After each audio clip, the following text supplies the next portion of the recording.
Genesis 6. Wickedness in the world. When human beings began to increase in number on the earth, and daughters were born to them, the sons of God saw that the daughters of humans were beautiful, and they married any of them that they chose. Then the Lord said, "My spirit will not contend with humans forever, for they are mortal.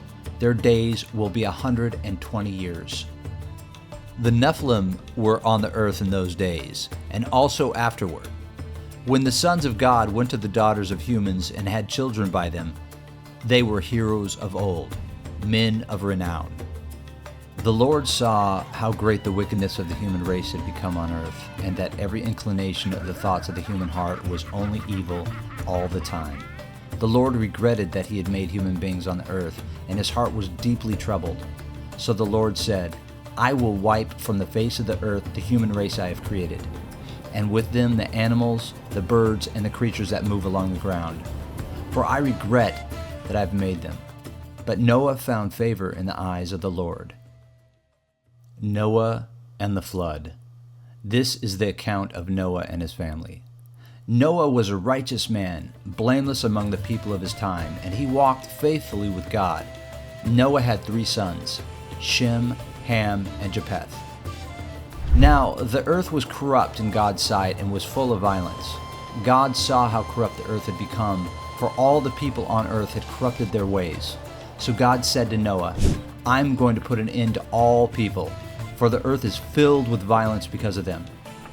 I am surely going to destroy both them and the earth. So make yourself an ark of cypress wood, make rooms in it and coat it with pitch inside and out. This is how you are to build it. The ark is to be 300 cubits long, 50 cubits wide, and 30 cubits high. Make a roof for it, leaving below the roof an opening 1 cubit high all around. Put a door in the side of the ark and make lower, middle, and upper decks. I am going to bring flood waters on the earth to destroy all life under the heavens. Every creature that has breath of life in it, everything on earth will perish. But I will establish my covenant with you, and you will enter the ark, you and your sons and your wife and your sons' wives with you. You are to bring into the ark 2 of all living creatures, male and female, to keep them alive with you. 2 of every kind of bird, of every kind of animal, and of every kind of creature that moves along the ground will come to you to be kept alive. You are to take every kind of food that is to be eaten and store it away as food for you and for them. Noah did everything just as God commanded him. The Lord then said to Noah, Go into the ark, you and your whole family, because I have found you righteous in this generation. Take with you 7 pairs of every kind of clean animal, a male and its mate, and 1 pair of every kind of unclean animal, a male and its mate, and also 7 pairs of every kind of bird, male and female, to keep their various kinds alive throughout the earth. 7 days from now I will send rain on the earth for 40 days and 40 nights, and I will wipe from the face of the earth every living creature I have made. And Noah did all that the Lord commanded him. Noah was 600 years old when the floodwaters came onto the earth, and Noah and his sons and his wife and his sons' wives entered the ark to escape the waters of the flood. Pairs of clean and unclean animals, of birds, and of all creatures that move along the ground, male and female, came to Noah and entered the ark as God had commanded Noah. And after the 7 days, the floodwaters came on the earth. In the 600th year of Noah's life, on the 17th day of the 2nd month, and on that day all the springs of the great deep burst forth, and the floodgates of the heavens were opened, and rain fell on the earth for 40 days and 40 nights. On that very day, Noah and his sons, Shem, Ham, and Japheth, together with his wife and the wives of his 3 sons, entered the ark. They had with them every wild animal according to its kind, all livestock according to their kinds, and every creature that moves along the ground according to its kind, and every bird according to its kind, everything with wings. Pairs of all creatures that have the breath of life in them came to Noah and entered the ark. The animals going in were male and female, of every living thing, as God had commanded Noah. Then the Lord shut him in. For 40 days the flood kept coming on the earth, and as the waters increased they lifted the ark high above the earth. The waters rose and increased greatly on the earth, and the ark floated on the surface of the water. They rose greatly on the earth, and all the high mountains under the entire heavens were covered. The waters rose and covered the mountains to a depth of more than 15 cubits. Every living thing that moved on the land perished. Birds, livestock, wild animals, all the creatures that swarm over the earth, and all mankind. Everything on dry land that had the breath of life in its nostrils died.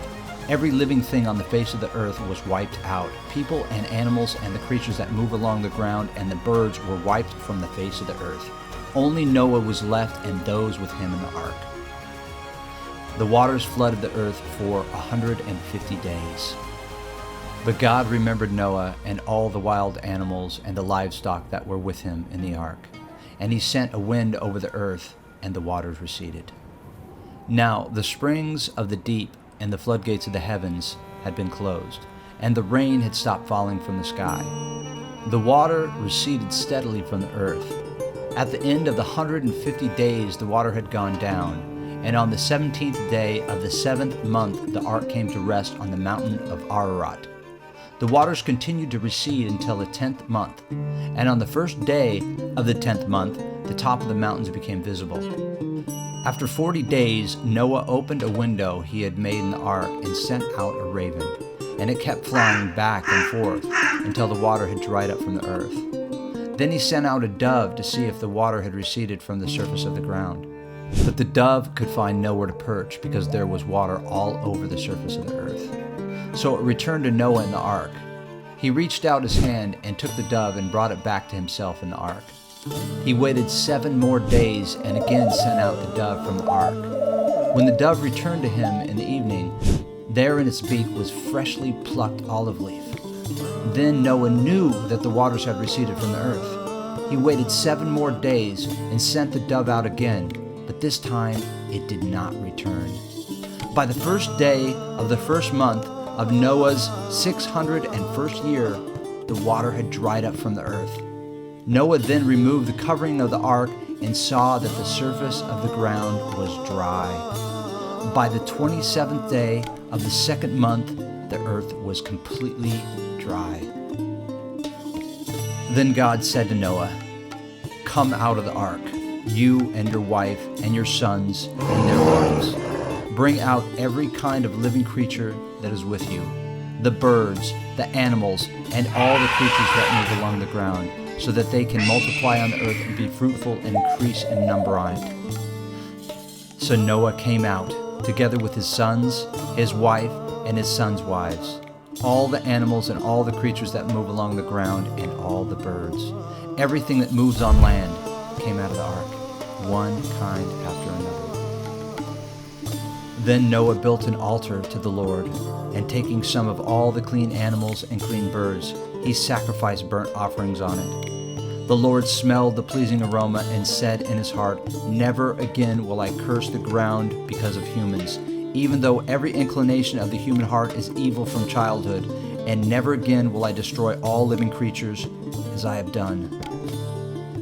As long as the earth endures, seed time and harvest, cold and heat, summer and winter, day and night will never cease."